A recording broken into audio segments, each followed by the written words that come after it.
Información y un elemento que nosotros creemos central para mirar cualquier fenómeno social, eh, y bueno, la alimentación escolar es un fenómeno social, sin duda, es mirarlo históricamente, ¿no? Hay un texto muy interesante que hizo ese trabajo, se hizo ese trabajo a principios de los 90 eh, desde la JUNAEP se le encomendó a la profesora María Angélica Illanes que hiciera una suerte como de historia de la alimentación escolar. Y ella hizo un excelente trabajo que está contenido en el libro Ausente Señorita.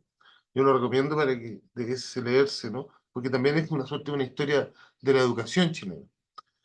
Y conjuntamente, posterior al trabajo de María Angélica Llanes, ¿no? Y paralelo a él también, han salido un montón de publicaciones que han dado cuenta de la importancia que tiene, que ha tenido, que tiene y probablemente va a seguir teniendo la alimentación escolar, no como un programa, ni como una política del gobierno de turno, sino como una política de Estado, ¿no?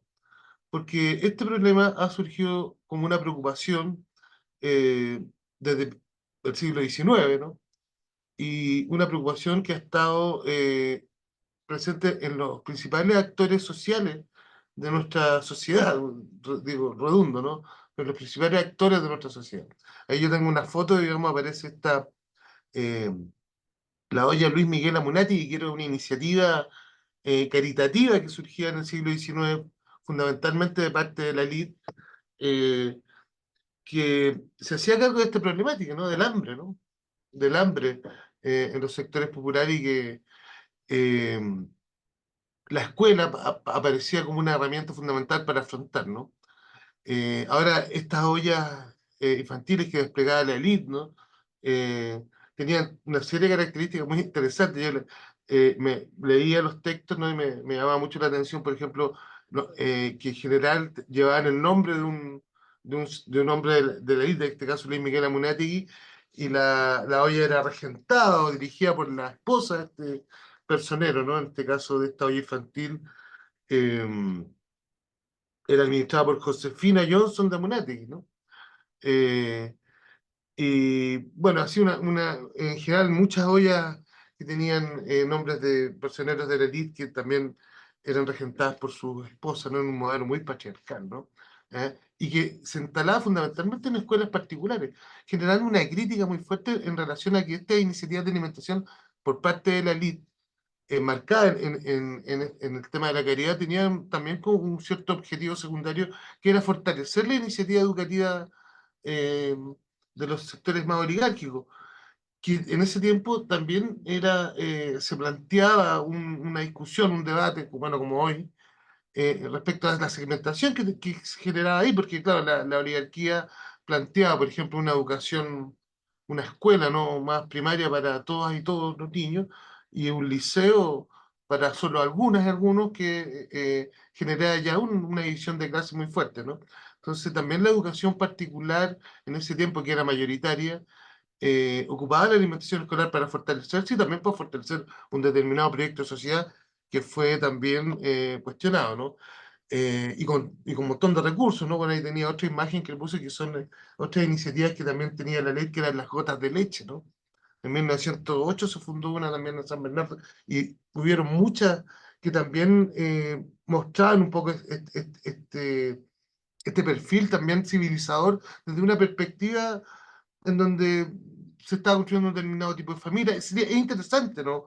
Ya en sí mismo meterse en ese proyecto. Hay mucha investigación, sí, no mucha, pero alguna investigación respecto a este tema, ¿no?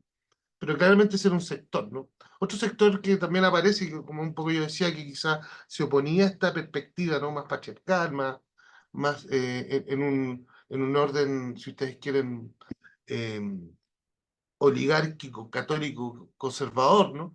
Eh, que de alguna manera desplegaba varias iniciativas en torno a la alimentación escolar, es lo que después se conoció como las cantinas escolares, ¿no? Que fue otra iniciativa también impulsada en torno a la alimentación. Eh, Quizás la figura más importante es la doctora Eloísa Díaz, ¿no? Que empezó ya a denunciar, ¿no? Que cómo podíamos también, desde otra perspectiva, tener una aspiración de construir una sociedad civilizada si no nos hacíamos cargo de los problemas de salud y alimentación desde la escuela.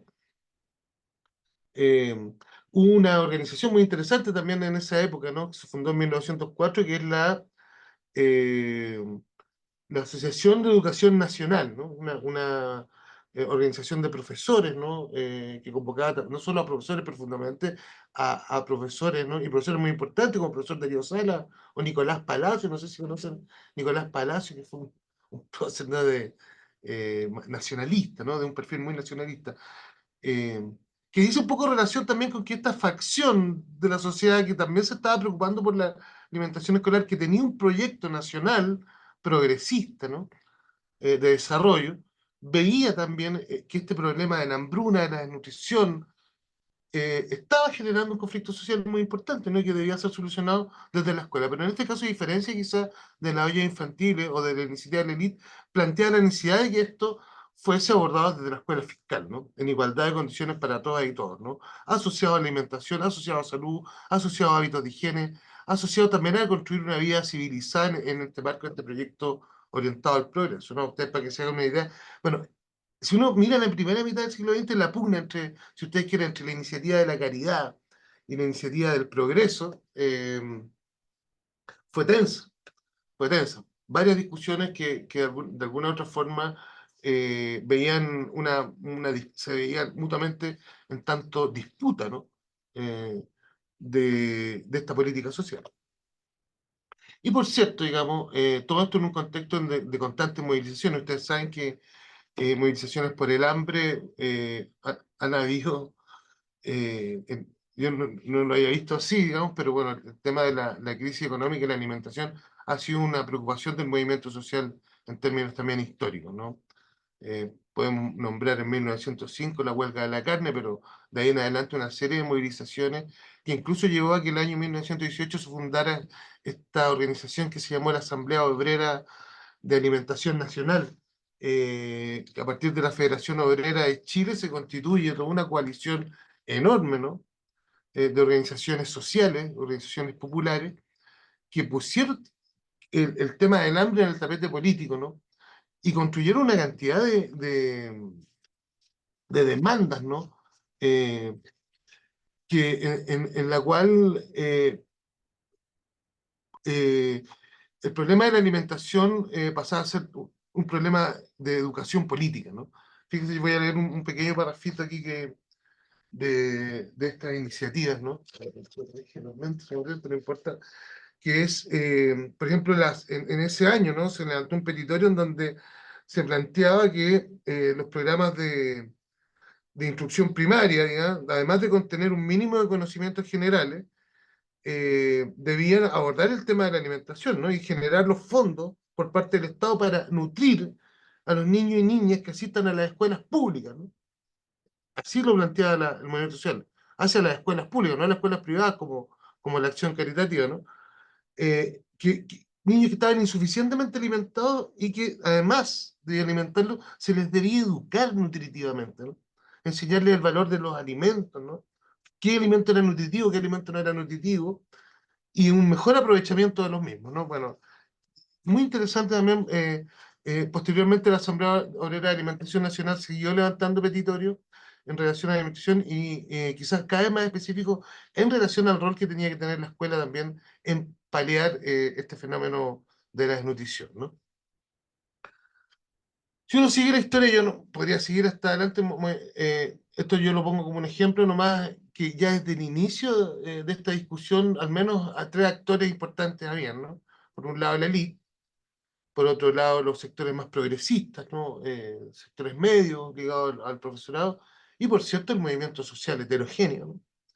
Pero que permanentemente estuvo eh, levantando iniciativas en relación a iniciativas fundamentalmente solidarias en relación al tema de la alimentación y la salud de los sectores populares, ¿no? Petitorios, ¿no? Posteriormente podemos ver que hubieron comedores populares, ¿no? Eh, las mismas ollas comunes, ¿no? Que aparecieron durante muchos momentos de la historia fueron parte de esta iniciativa. Iniciativas que también continuaron en forma paralela a las que levantaron otros sectores sociales, ¿no? no solo las ollas infantiles por parte de la élite, sino que después también una serie de dispensarios de leche, ¿no? Y en general, y que es interesante también investigar, muchas veces en colaboración con el Estado, ¿no? La élite no es ahora únicamente donde las grandes empresas están vinculadas con el Estado, sino que antes también, pero no quizá en esta relación tan ventajosa para ellas como la que hay ahora, pero siempre hubo una, particularmente en municipios, ¿no? Que se empleaban en casas de beneficencia, como el Patronato de la Infancia, en la cual también desplegaron iniciativas de alimentación. ¿Ah? Y bueno, y por cierto, otras iniciativas también estatales que empezaron a cuajar, ¿no? En torno a este debate, ¿no? Famosas fueron los desayunos que instaló Allende cuando fue ministro de Educación, ¿no? O su iniciativa de reemplazar el ulpo por leche, en fin, una serie de otras cosas que empezaron a ocurrir entre los años 20, entre los años 50, hasta que finalmente ya en los años, en el año 64, ¿no? No, en el año 52 se intenta hacer una primera intento de unificación en lo que fue la Junta Nacional de Auxilio Escolar, ¿no? Que es la JUNAE, ¿no? Antes de la JUNAE que se hace un primer, esto fue en el gobierno de Ibáñez, ¿no?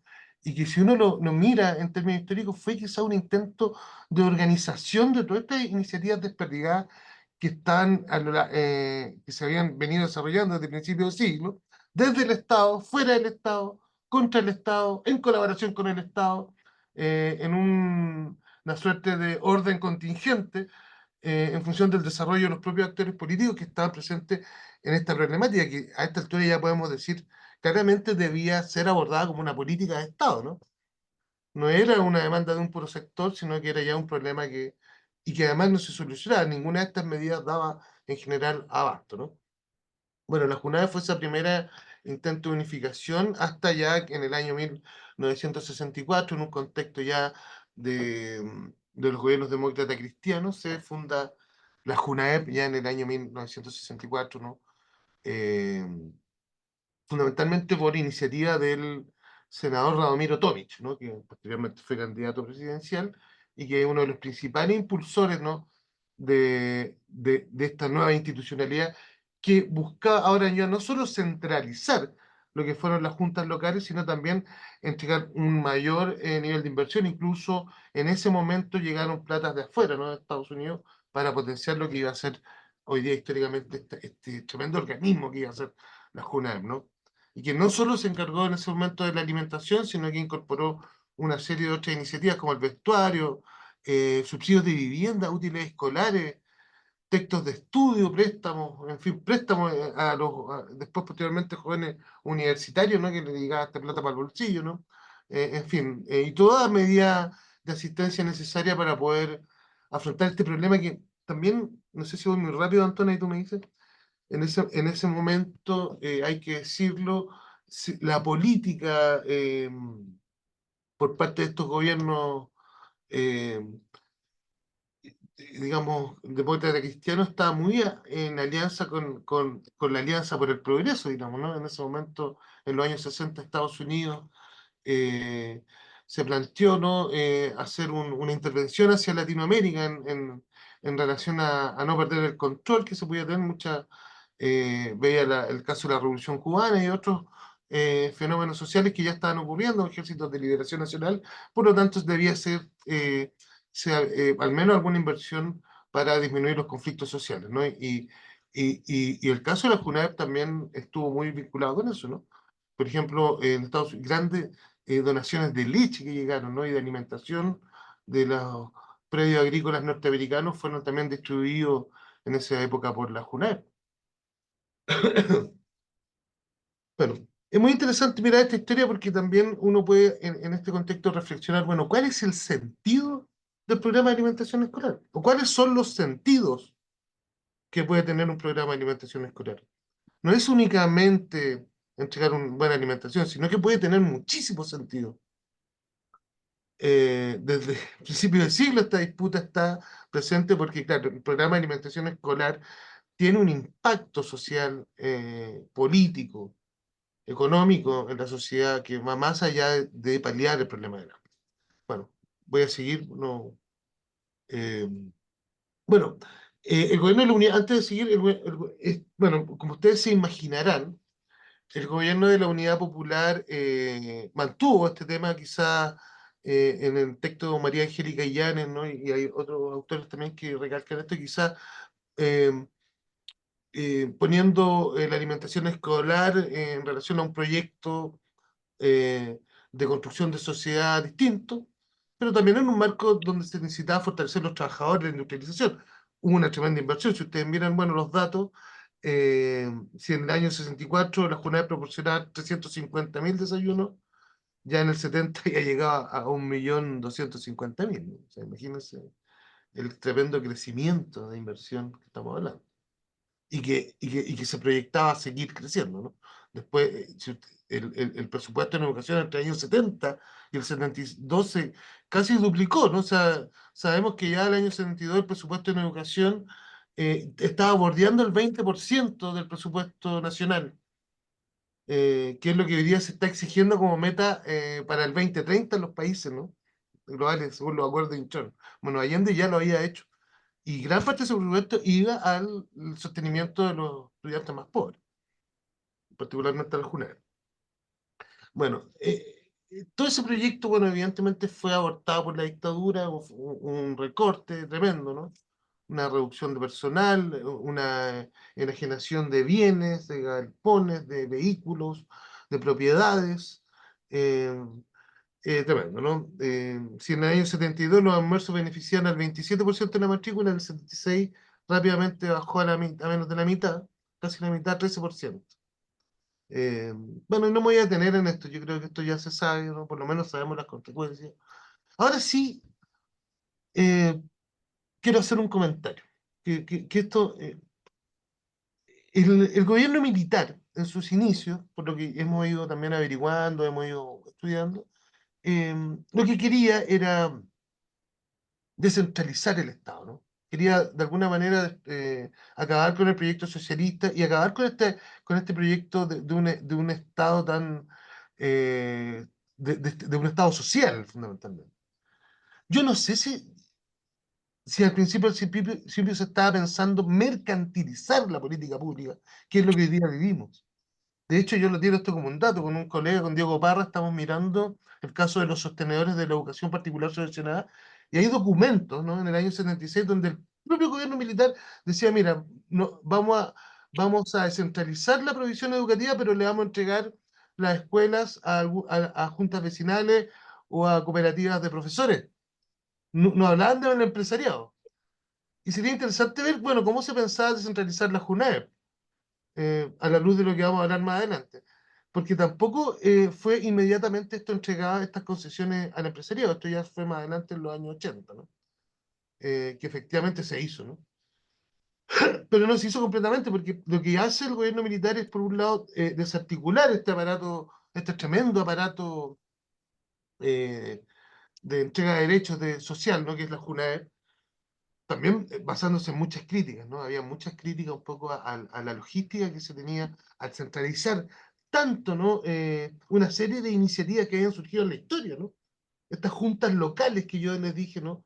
Fueron fundadas en los años 20, ¿no? Por las propias demandas que hacía la Asamblea Obrera de Alimentación Nacional y otros actores sociales, se construyen estas juntas locales que son fiscales, pero que son locales, funcionan localmente.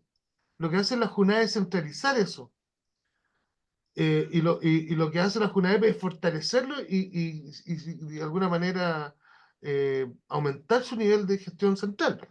Entonces, a mí siempre, bueno, me queda la duda, quizás hay que averiguarlo, bueno, ¿qué es lo que pretendía el gobierno militar en el inicio? ¿Volver a la lógica de las juntas locales, a eso local, o mercantilizar? Me queda la duda, digamos. Bueno, o municipalizar, porque lo que hizo también fue que en cierto sentido también fueron cuando se desarticula la JUNAEP, fueron algunas municipalidades que también se involucraron en entregar alimentación escolar en vinculación con algunas instituciones de beneficencia. Y después de un momento ya el gobierno militar, ya hacia el año 80, se abre esto a las empresas, ¿no? Como decía, nos decía el doctor Infante cuando lo entrevistamos, que fue director de la Jurada de los años 90, a estas empresas que eran las regalonas del régimen militar, ¿no? Que era Córpora, Nieto, Ardea, Osiris y tal, ¿no? vinculada a grandes empresarios nacionales, ¿no? Que hasta el día de hoy están vigentes, como el señor Luxig, ¿no? O el señor Ibáñez, ¿no? Que eran parte de ese empresariado, ¿no? Y que rápidamente, digamos, con ventajosos contratos, ¿no? Con pagos, no como ocurre hoy día, ¿no? Incluso pagos anticipados, ¿no? De las raciones, lograron consolidarse como un prestador mercantil, ¿no? No solidario o caritativo como estábamos viendo antes, sino que más bien un prestador mercantil. Ahora, todo esto pasó también en este contexto de recorte y también de reformas que introduce el gobierno militar en la economía, que generaron la tremenda crisis social que hubo en los años 80. Una crisis social que generó hambre, generó desempleo, generó miseria, y que si no hubiese sido nuevamente por la iniciativa popular de las ollas comunes, ¿no?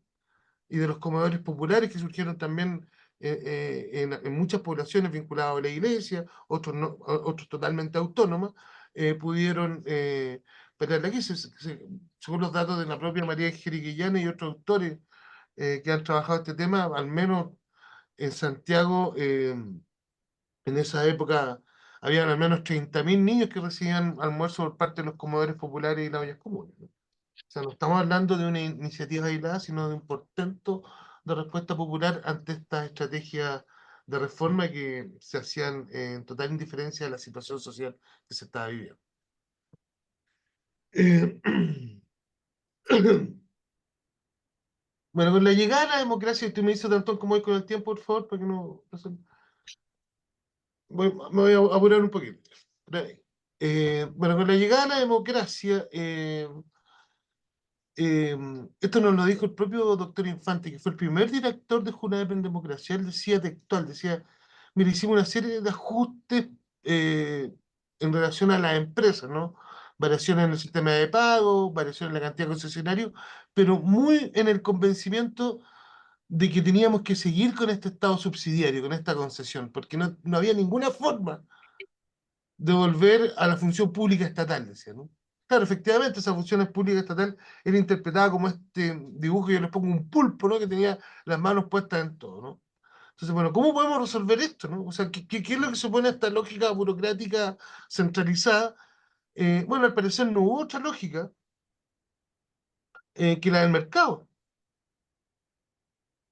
Yo creo que esa es una discusión muy importante, ¿no? Porque toda política pública tiene una racionalidad detrás.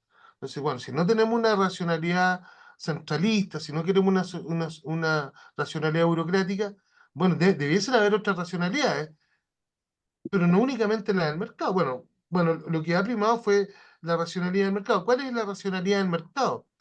La racionalidad de la oferta y la demanda, ¿no? La racionalidad del mayor servicio posible, de la mayor cantidad al menor costo.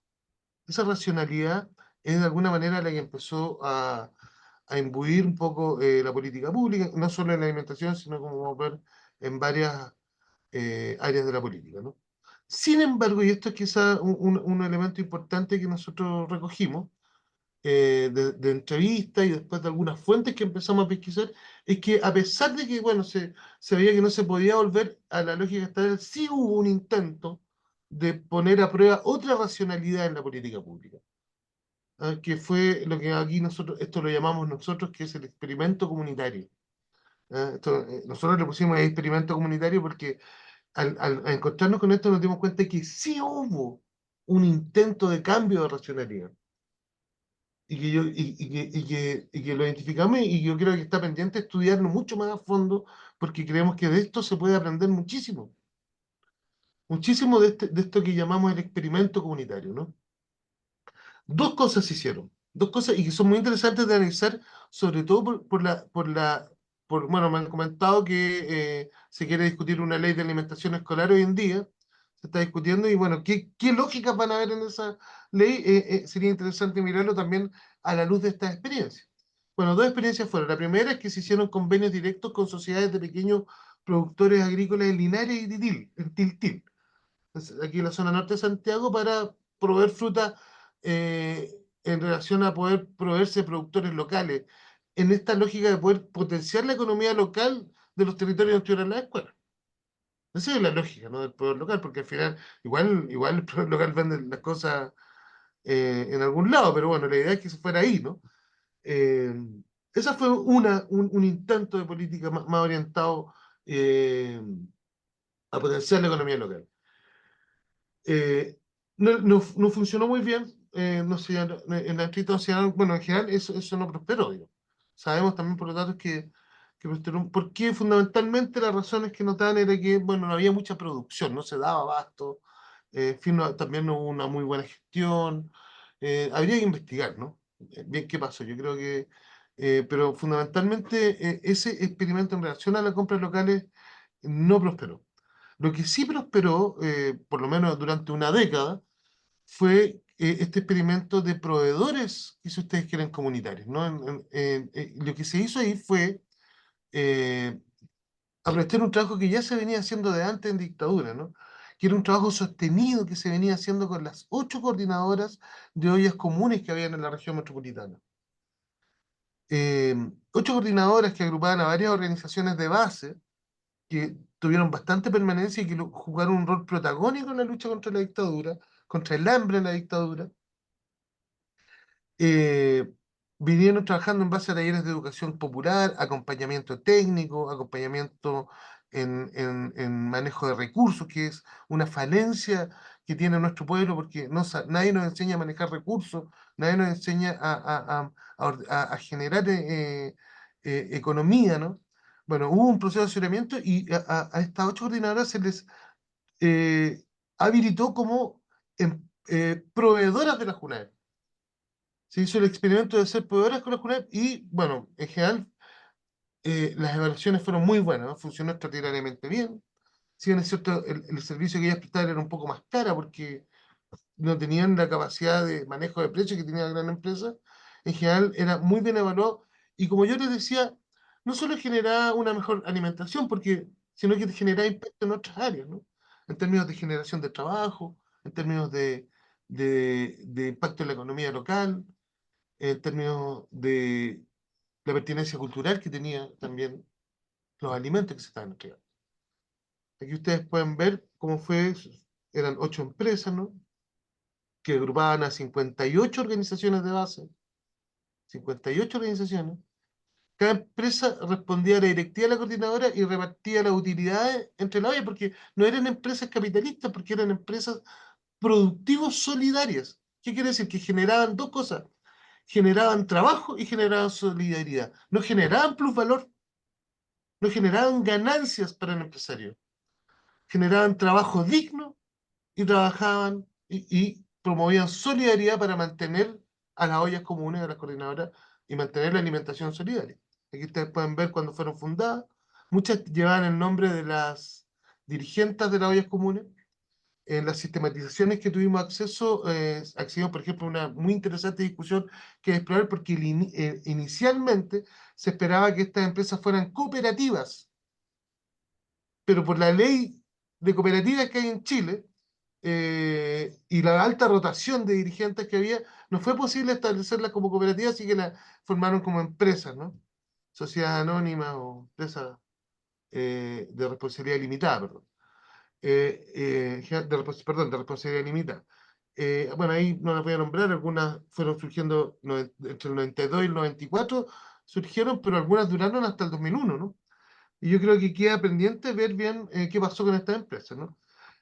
Formada esta empresa se implementó esto como un proyecto piloto, que en general no sé, yo creo que también esto es muy importante porque el Estado muchas veces, claro, se generan ciertos programas hechos a la medida para las empresas, pero ¿por qué no se hacen este tipo de proyectos pilotos, ¿no?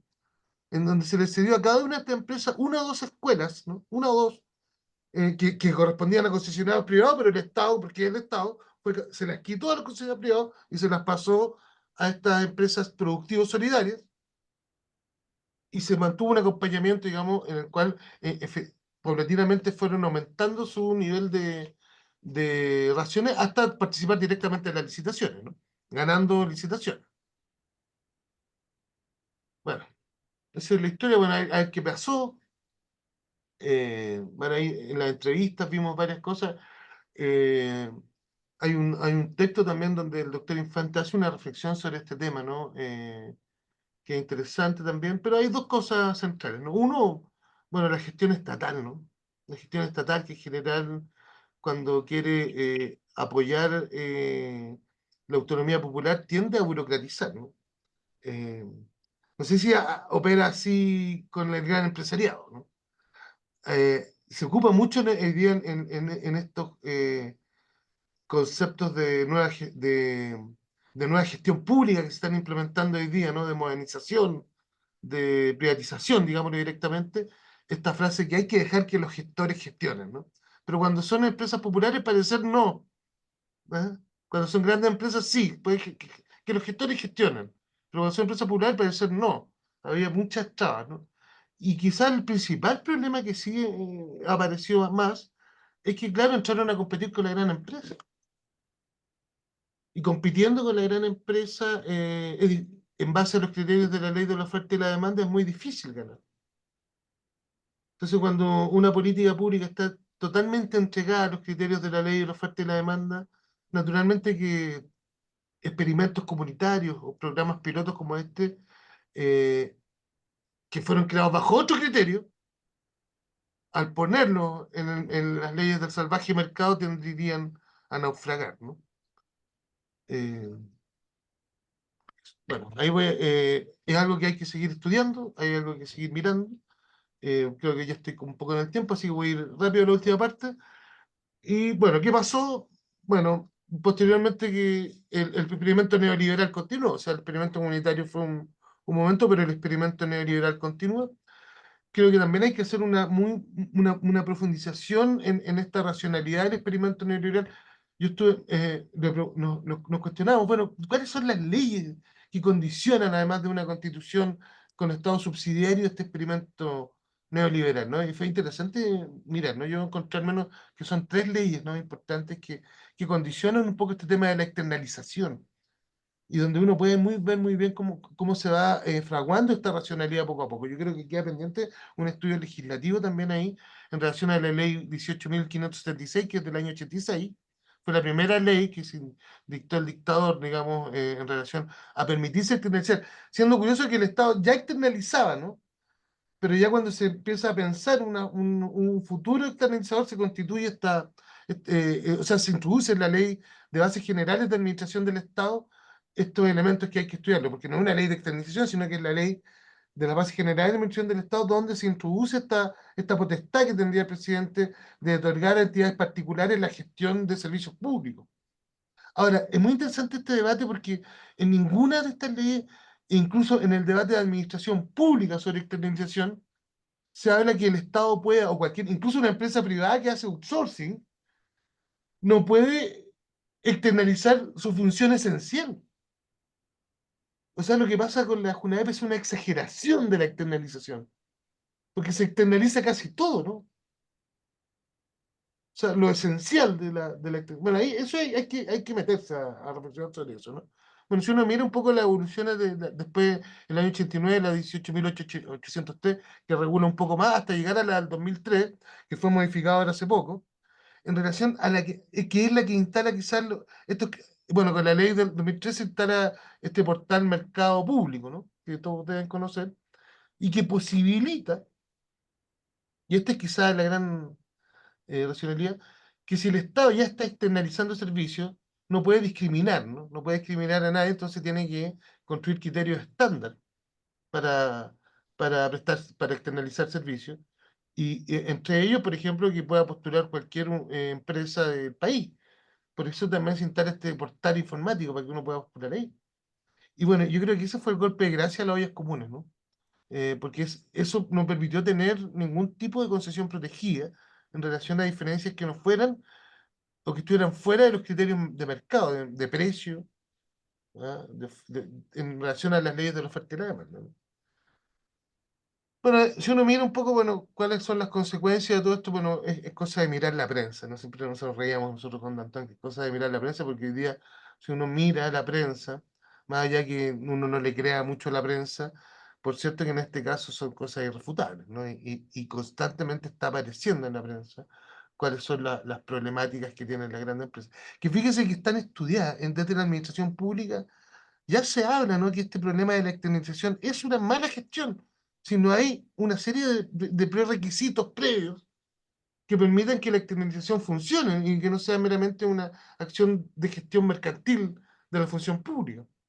Por ejemplo, que haya capacidad de fiscalización, que hayan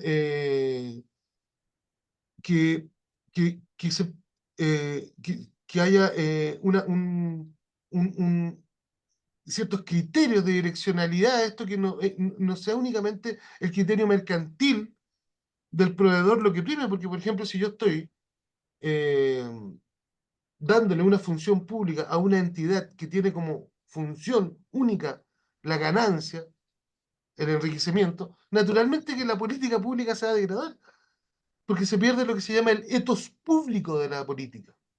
Eso está tremendamente estudiado. Ya hay varios autores del área de la administración pública que lo señalan, ¿no? O sea, no se puede externalizar la función esencial, no se puede externalizar hacia entidades que no tengan un etos público, en el caso de la externalización que hace el Estado. Y por cierto, que hay que prever la corrupción, no solo la corrupción de las empresas, ¿no? Porque uno lo puede ver en la noticia, ya las empresas tienen un nicho de mercado y están dispuestas a hacer todo para mantener ese nicho de mercado. Eso hay que preverlo, no se puede permitir. Eso hay que preverlo desde la política pública. O la corrupción de los propios funcionarios.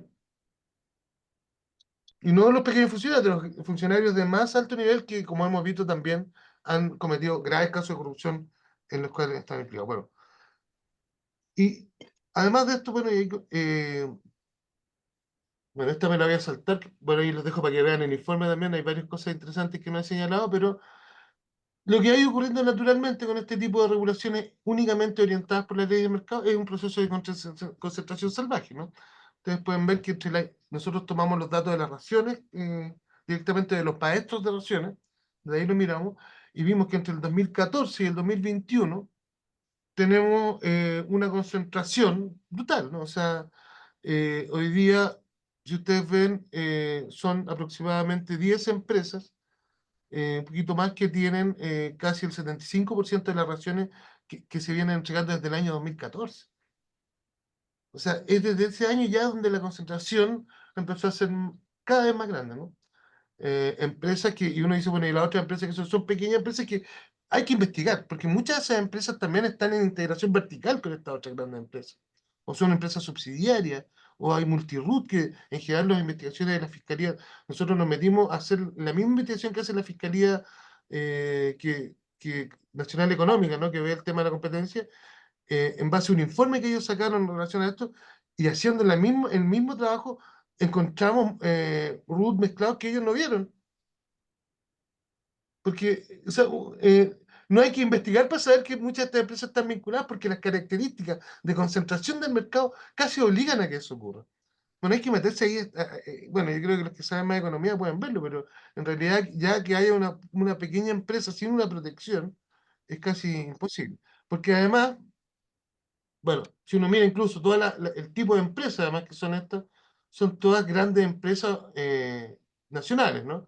Hay un sector de este naranjo que son empresas transnacionales que están entrando, pero son en general grandes empresas y vinculadas también, ¿no? Hay una de estas empresas que está vinculada a McDonald's, bueno, nos quedó pendiente, bueno, vamos a hacer ahí con la FAEP, si hay apoyo también de las y los trabajadores, poder hacer una etnografía de las grandes empresas, ¿no? Poder mirar con quiénes están vinculados, cuáles son sus redes, cuáles son sus propuestas de alimentación. En fondo, yo creo que sería necesario, además, si tenemos una concentración que va a tantos años, poder también hacer una aproximación a estas empresas para entender la lógica y poder argumentar, bueno, qué tipo de proveedores ha construido el mercado, porque esto de alguna manera se construye en esta lógica de la ley de la oferta y la demanda. Situación que además es muy difícil de revertir si seguimos con esas mismas leyes, porque además cada vez los precios están más controlados por ellos. Como ocurre también con la ley de la oferta y la demanda, si yo estoy controlando, voy monopolizando, ahí nosotros empezamos a mirar, a sacar los precios por ración, fundamentalmente del almuerzo. Eh, Ahí tenemos a Merken, que es una de las grandes empresas, esta creo que es la vinculada a Luxi, ¿no? En el año, este es el año 2016, el precio por ración era de 1.108 pesos. La mitad va para la manipuladora. otra cosa, o sea, muy poquito. Y ya el año, esto el 2022, no, el 2021, había subido 150 pesos, 160 pesos, con inflación, con pandemia de por medio. Entonces, bueno, el nivel de control de precios es imposible competir. Entonces nosotros hablamos también de un secuestro de la política pública en la medida en que se mantenga esta racionalidad. Bueno, ahí ustedes pueden ver, bueno, ahí nos faltó un dato, pero más o menos esa es la curva un poco de alza del precio, ¿no? Se han mantenido muy cerca de 1,5 dólares en 8 años. Bueno, voy a quedarme por aquí nomás porque ya aquí bueno, son las preguntas. Muchas gracias a todas y todas por la paciencia de escuchar. Y aquí algunas preguntas que estamos dándole vuelta quizás para construir las conclusiones de este informe, ¿no? Que se las quiero dejar instaladas. Nosotros decimos, ¿qué objetivos deberían regir una nueva política de alimentación escolar para el siglo XXI? ¿Qué criterios deberían regir su implementación? ¿Qué actores deben intervenir en repensar, diseñar, supervisar o fiscalizar la alimentación escolar como política pública? Y bueno, y quizás ideas concretas para avanzar hacia un nuevo sistema de alimentación escolar. Con este no podemos seguir, creemos algunos. Bueno, muchas gracias. Bien, Juan, súper bien, muy claro. Eh, Ahí vi a Paola también, que también participó del trabajo. Yo quería destacar eso porque hay información que es muy difícil acceder y que si no hubiese sido por el actor concreto, que son los trabajadores de la educación pública, y la mirada que ellos han aportado, eh, en realidad uno no tiene mucho que ver con el tema, entonces te permite interiorizar. Así que también agradecer a cada uno de los trabajadores y trabajadoras que participaron y que están ahí también con sus créditos en el informe. Ya, eso es lo primero. Eh, ya, lo otro que quería decir era que un poco lo que ponía en el comentario, yo quería un poco destacar este tema de la racionalidad, cómo se había instalado esta racionalidad de gestionar la política pública. Y que a mí hay una cosa que me llama la atención, es que a pesar de que estos grupos, como las grandes empresas o los sectores más conservadores de este país, tenían todo a su favor, les demoró tiempo instalar esta política. Lo mismo pasó con los colegios particulares subvencionados. O sea, el modelo de la reforma educativa neoliberal en la provisión educativa y en la provisión de alimentación, a pesar de ser apoyado por el gran empresariado, ¿no? Por la Iglesia Católica, por la ideología eh, de la política económica que baja un poco de Estados Unidos, no se instaló fácilmente. Se fue instalando paulatinamente en un proceso de desarticulación de la previsión estatal y también de ignorar las fuerzas vivas de la sociedad. De hecho, cuando se instala una política pública comunitaria, como fue el caso del año 90, se demoró mucho menos tiempo, se hizo desde el Estado y funcionó inmediatamente y empezó a funcionar en 10 años. Entonces, ¿qué es lo que yo me pregunto? Yo me pregunto que en general a veces este modelo se ve tan irremontable, se ve tan aplastante, eh, y al poder le ha costado mucho implementarlo. De hecho, veo un detalle, las leyes que permitieron este modelo se promulgaron posteriormente a que ya se había comenzado su implementación, se instalaron para ponerle un sello al proceso. No fue la ley que permitió que este proceso se desencadenara, sino que fue el proceso mismo mediante varios ensayos que se hicieron cuando pasaron las concesiones a Luxic. Ventajoso, no había ninguna ley que regulara eso. Después se reguló. Entonces, esas lecciones históricas yo creo que son importantes para pensar hoy día, ¿no? Primero, pensar que una política pública desde una racionalidad comunitaria, pública, popular, comunitaria, no mercantil, quizás no es tan difícil de implementar. Si es que realmente se pone la voluntad política al respecto. Lo que hubo acá fue voluntad política del primer gobierno de la concertación que quiso hacer esto. Una voluntad política. Eh, Segundo, no es una ley lo que va a hacer. Yo creo que hay que hacer ensayos, ¿no? Proyectos, ¿cómo se llama? Propuestas piloto, proyectos pilotos, creo que pueden ser una muy buena herramienta para poder instalar estas nuevas formas de financiamiento. Eh, y ojalá, digamos, haya leyes que los apoyen, digamos, que permitan, digamos, que esto no sea inconstitucional, porque en realidad aquí todo lo que no va a favor del mercado termina siendo inconstitucional. Y por último, señalar que yo, respecto a la discusión que puede estar, que se está dando en la ley, que entiendo que está muy entre cuatro paredes, muy desvinculada de los actores y actoras educativos, eh, el año pasado tuvimos una pequeña reunión con una diputada que estaba instalando un poco esta discusión de la alimentación escolar, y yo me quedé con la idea de que la discusión está todavía muy en pañales porque fundamentalmente apuntaba a instalar este tema de las compras locales. Eh, yo cuando estaba investigando, haciendo el informe, me di cuenta, me metí a las páginas web de las grandes empresas y muchas de esas empresas hacen compras locales. Lo tienen incluso puesto en su página web. En la concreta, la ley, es como ocurre en la historia, la ley se promulgaría cuando ya está ocurriendo ese hecho. O sea, el tema de la compra local puede ser una reforma, pero ya se viene haciendo hace rato, lo hace la gran empresa capitalista, y en definitiva no ha significado un gran cambio a la política pública, digamos, sería más bien una suerte como de maquillaje. Yo creo que siempre hay que hacer reformas que permitan avanzar, pero para avanzar en esto hay que avanzar hacia instalar otro tipo de racionalidad.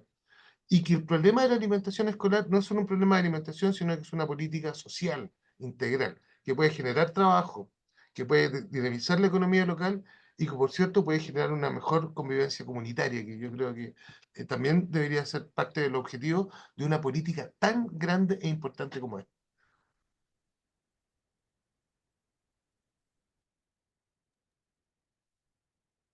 Eh, Vamos con estas últimas palabras, bastante asertivas. Yo creo que ya vamos cerrando.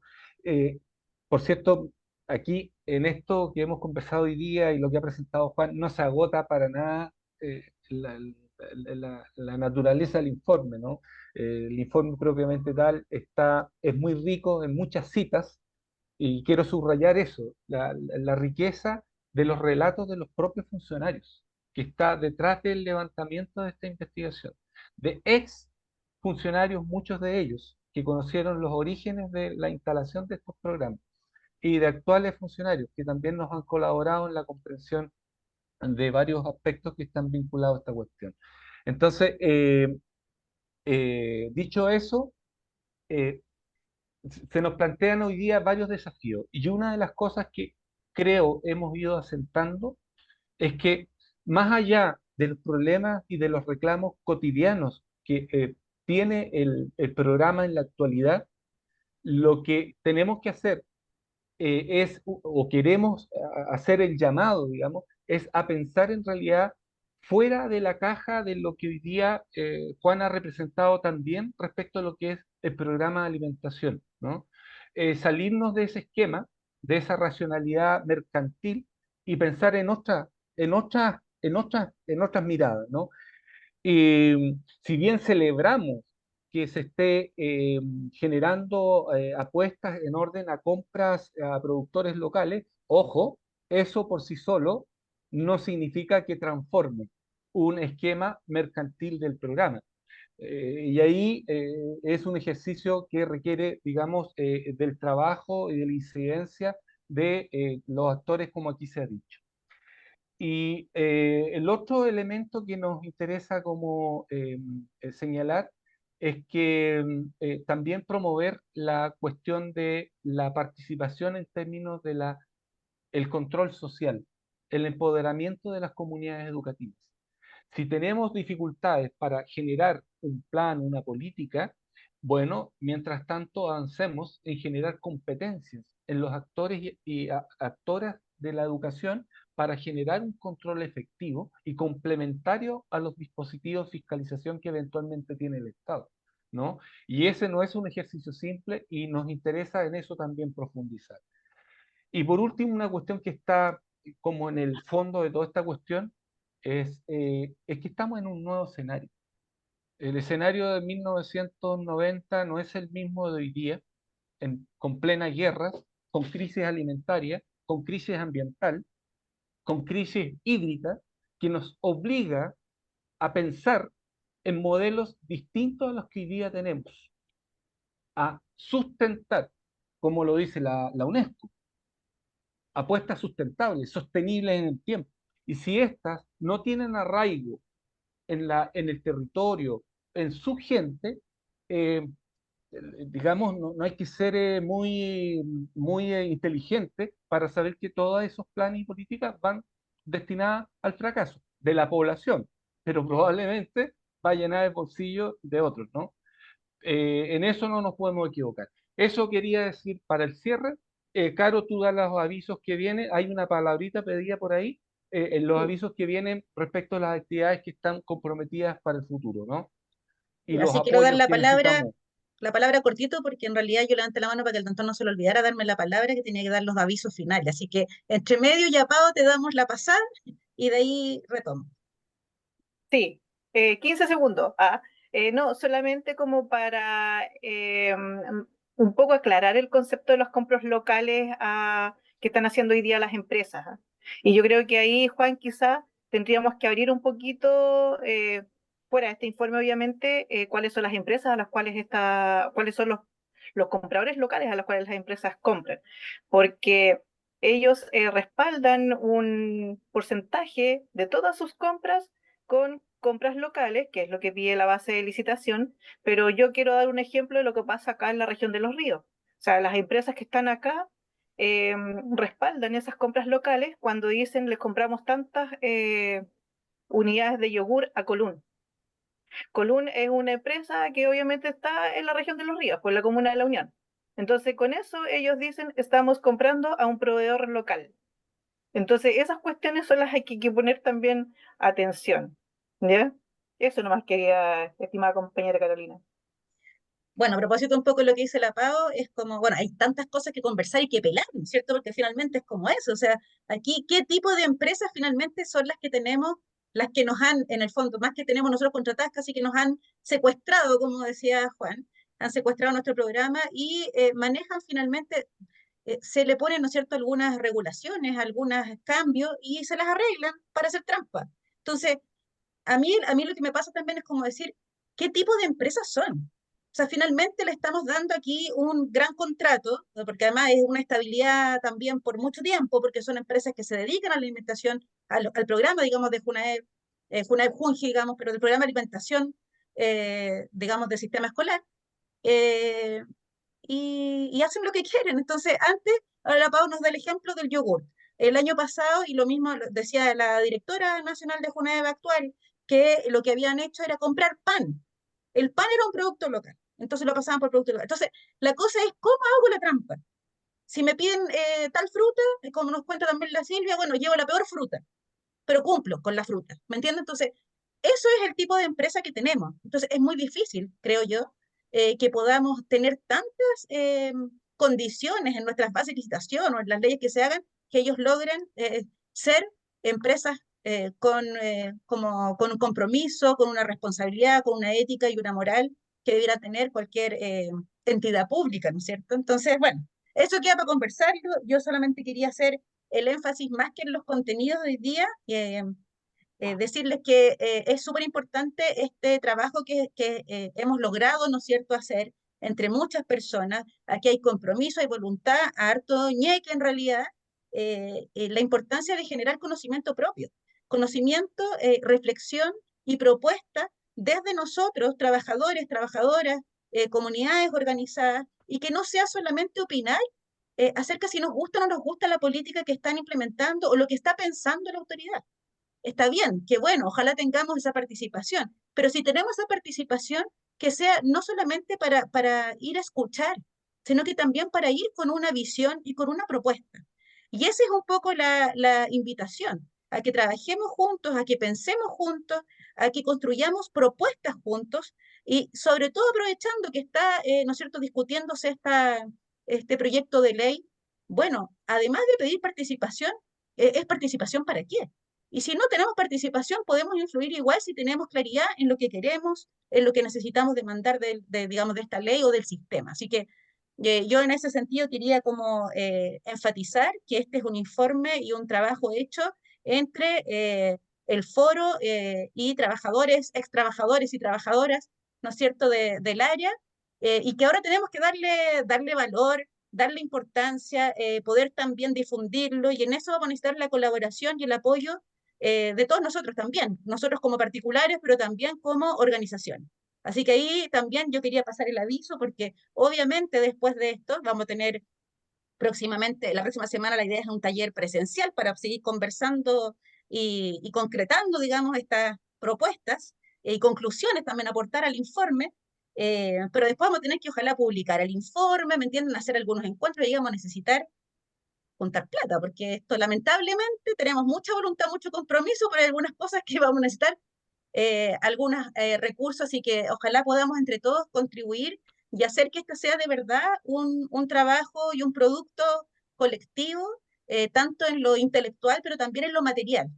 Si vamos a lo mejor a hacer una publicación, si vamos a hacer un encuentro, un foro ahí, que podamos tener la colaboración, el apoyo de las distintas organizaciones que también nos interesa avanzar en el tema de alimentación. La autogestión no es fácil, pero estamos aquí no tan solos, somos parte de organizaciones que creo que podemos sacar adelante algo sólido, algo también que influya, ¿no es cierto?, en las decisiones. Así que eso, pues quedan hartas preguntas. Hoy día además fue la cuenta pública de la JUNED, también salieron hoy día, ayer, no me acuerdo, ayer, salieron también algunas cosas a propósito de la alimentación que podemos conversar en la próxima semana. Todos los que están inscritas, están sus correos, les vamos a mandar ahí la presentación, les vamos a mandar para que puedan tenerla junto con el informe preliminar, ¿no es cierto?, para que puedan también revisarlo y que puedan participar la próxima semana, ojalá, presencialmente. Vamos a tener esta jornada también en la JUNAEV, aquí en las dependencias de la JUNAEV, nos prestaron la sala, así que para pensar lo que queramos, podemos pensar fuera de la institucionalidad, pero adentro de sus dependencias. Así es que están todos súper invitados y que también puedan invitar a otras personas que les interese ser parte también de esta discusión. Así es que, y como siempre, además, tenemos que sacarnos la foto, así que yo les pido a todos los que están todavía conectados que puedan prender sus cámaras, echarse ahí su manito de gato como la Pauli y vamos a sacar la foto de rigor. Aquí estamos, al pie del cañón, a todos los que queremos cambiar y mejorar, ¿no es cierto?, la alimentación para nuestros niños, niñas, párvulos, párvulas, jóvenes, adolescentes y todo. La Ana Montes sí que se ponga ella porque estamos viendo el patio, pues. Ya, vamos a sacar la foto, igual. Diego está la pura frente. Ya, no, está bien. 1, 2, 3. Ah, no, ahí ya, Diego, eso, ahí está bien. Ya sacamos la foto. Listo. Inmortalizados. Bueno, Con eso vamos cerrando entonces. eso mismo. Dar las gracias a todos, a todas por haberse conectado. A Juan, muchas gracias por la presentación, el tiempo, el trabajo de todos los que han estado involucrados. Y invitarlos a que ojalá nos podamos ver en cuerpo y alma la próxima semana, el próximo jueves, en la JUNAEV. Les vamos a mandar la invitación nuevamente por correo, cualquier cosa ahí nos pueden consultar por esa vía. Un Yo abrazo, voy, Susi, Roxana, Silvia, vamos. me parece, pues ahí tenemos que estar. Un Ana abrazo, Susi que estén también. muy bien. Chao, que estén bien. Chao, chao. Abrazo, que estén bien.